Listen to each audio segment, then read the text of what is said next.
Hi everybody, it's Debbie Sweeney from Genzy Talent Academy, and I'm joined today with Alice Williams, age 21, who got a 2-1 degree at York. So big congratulations, Alice. And so today's topic is what happens to the value of a degree if you haven't got work experience. So we've got Alice joining us today. She's going to tell us all about it, having just got her degree and is now faced with the prospect of limited opportunities in the marketplace to find work. So hello and welcome, Alice. Hello.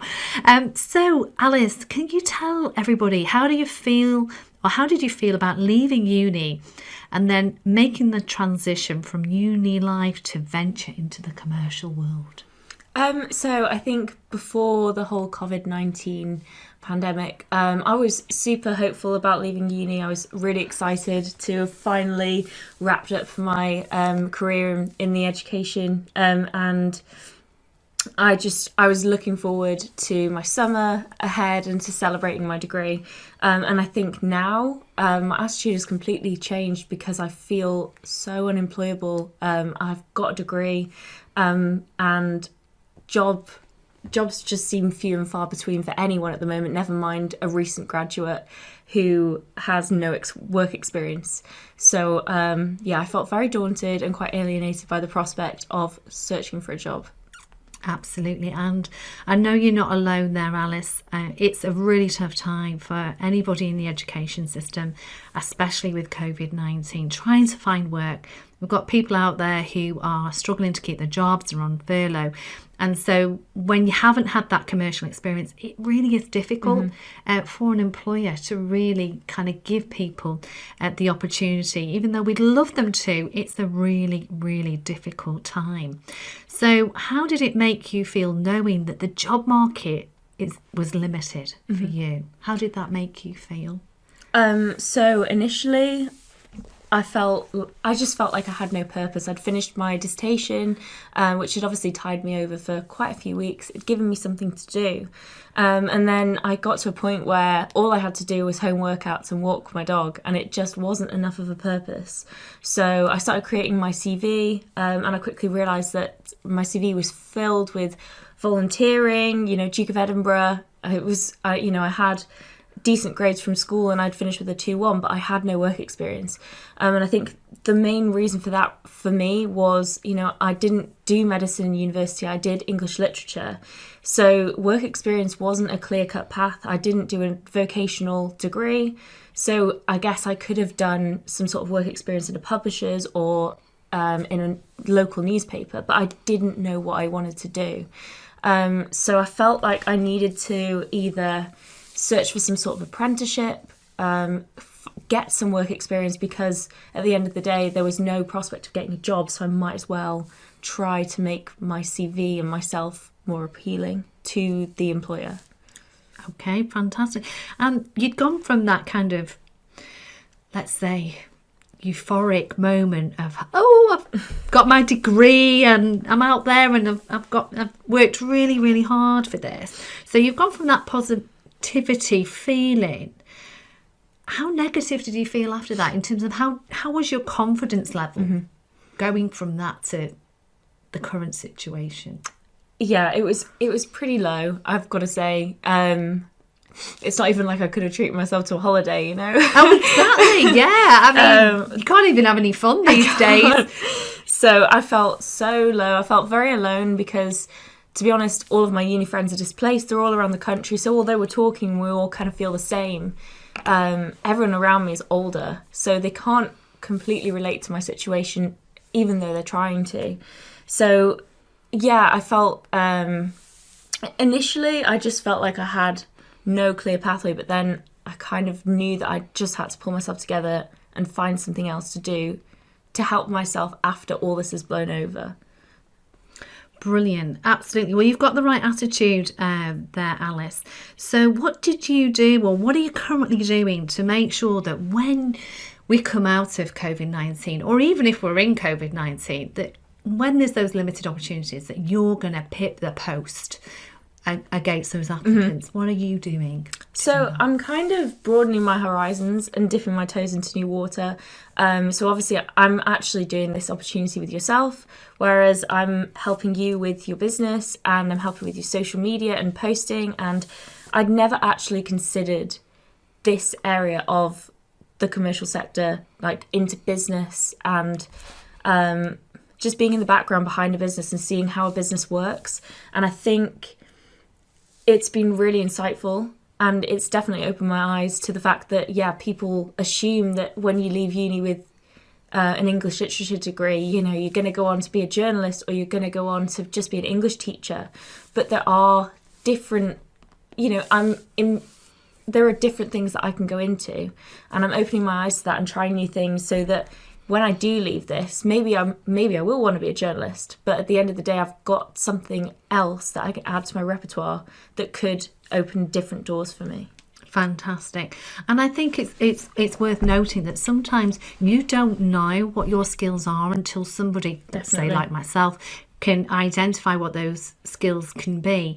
And just in the short time that you've been working with me as my co-pilots, I can see there is so many strings to your bow that I didn't feel that you knew you had, which is capitalising on that English Lit degree that you have. But it's certainly widening your horizons in all the different jobs that you can go into. You do an amazing job, and you're absolutely doing wonders with some of the things that I'm doing with the business, and I really value Gen Zs, and I think you have a lot to offer. And I've already seen how your confidence and your enthusiasm and positivity has been uplifted, because you walk away and you go, I've learned this new thing today, or I've had this value today, I've done this. And you've really just created a portfolio of amazing examples to go to an employer and say, you know what, I left my degree, but look at me now. Definitely. I can move into marketing, I can do copywriting, I can do all these amazing things. So, I've seen the value of it, and I can see from you and what you do that you are now going to be so much more confident when you go out into that job market. I feel so if we look at your confidence level, as soon as you left, knowing, it's tough out there, to I'm now getting some strings to my bow. Where was your confidence level before you started doing the work experience, and where would you say you are now? Before it was as low as it's ever been, because I've constantly been told throughout school that I was going to go on to do great things. You get told these things by teachers, and I was kind of given that impression in my degree, and then I'm just dropped by the education system into a world that's uncertain for the best of people who've been in that sector for a while, never mind someone who's never been there before. Whereas now I feel like I've got a bit of direction. I found that I can apply myself in different ways that I never even considered before. And that, having those extra strings to my bow is, it might not get me a job immediately after the pandemic, but it's going to make me stand out in the future, I hope. And at least now when I get into an interview, if I get an interview, that I have something to chat about, as you said. I've got, areas of interest that hopefully are going to be applicable to that position that I'm going for. Wonderful. And I think you made a really valid point there, Alice, by saying that, you'd kind of dropped from the education system into the big wild world of the commercial world and business. And it is just so different. And my message to everyone out there is it is wildly different moving from education to the commercial world. And it's wildly different if you work in public sector to the private sector. So there are lots of different skills that you need to succeed in the commercial world. So the more experience that you can get from a work experience perspective before you enter that, and develop some key skills, which is communication, confidence, and potentially sales skills, so you can sell yourself, are really going to set you apart, and more importantly, get you the job that you want. Because if you can be selective about the job you want, not only are you going to get more money, but you're going to follow your passion and you're going to fast track that success so much quicker. So what's your advice, Alice, to all those that have graduated who are in the same situation? What advice would you give them today?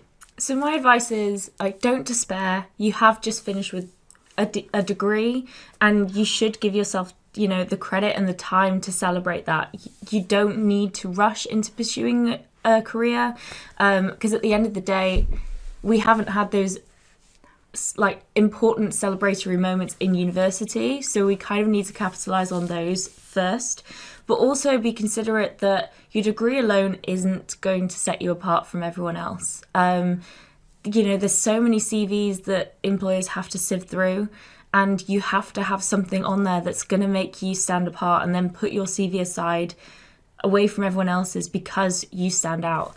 So I think it's just considering what you can do to add to your CV and to you know, your identity, that's going to make you more employable, and that's only something that you can do for yourself by looking for it. So thank you, Alice, for joining me today on today's podcast. I'm sure that the advice you've given and the story you've shared is going to be very inspirational and supportive to grads and those that have left college at this moment in time. My advice and my top tips for everybody who's listening to this podcast is it's not easy to get work experience at the moment. It is always going to be a challenge when you've not got work experience. So don't worry if that's going to be an issue for you or you're struggling to get those opportunities. There are other ways that you can demonstrate to an employer that you are the best candidate for the position. And the best way you can do that, and I'll give you 3 tips because you know I like to do everything in 3s. First one is invest in your own learning and development before you start work. So the more you learn, the more you earn. And that's something that Warren Buffett has said, and one of my phrases that I absolutely love. So start to take ownership of that development, even if that means that you only invest an hour a week. But have a look at things that you think would help you towards demonstrating to an employer that you have some knowledge and that you're going to be confident in the role that you're going to undertake. The second one is, even when you're employed, always ensure that you continue to take control and ownership of your own learning and development, because if you want to succeed in life and you want to fast track that success, whatever you want to do or gain promotion, the only person that is really going to make that happen is you. So your employer will give you a certain amount of training, and that's great. They're still in control of the time frame of that, and they're still in control of where they want you to be. And if you really want to be successful, you want to take control of that. So the more that you invest in your own time, in your own learning development, on your own agenda, in your own way, then the more successful you're going to be and the quicker you're going to get there. And the third thing is make sure you keep confident and fired up. Because what can easily happen is you go from this euphoric moment, you've got your degree or your qualification, and now there's this lull because you're trying to find work. And it's so easy to spiral into a feeling of depression, a feeling of no purpose in life, and then your confidence goes deep down, bottom of the ocean. And you can't afford to do that if you really want to get the job that you want and you want to be successful at interview. So keep that confidence level up, and the best way to do that is keep talking to people, do some learning and development, see what's out there, understand the trends, see what's available, but do whatever you can to just keep your confidence level up, whatever that might be. But keep yourself active, even if it's going to the gym and maybe doing some learning online, but just keep that confidence and that positive mindset in place. And a good way to do that is to mingle with like-minded people who are equally interested in being successful like yourself and share that passion and truly understand you. So I'll leave you with this one, and what I would say is, if you want to be successful in life, especially having entered the commercial world or moving into that transition from education, is you've got to start the car.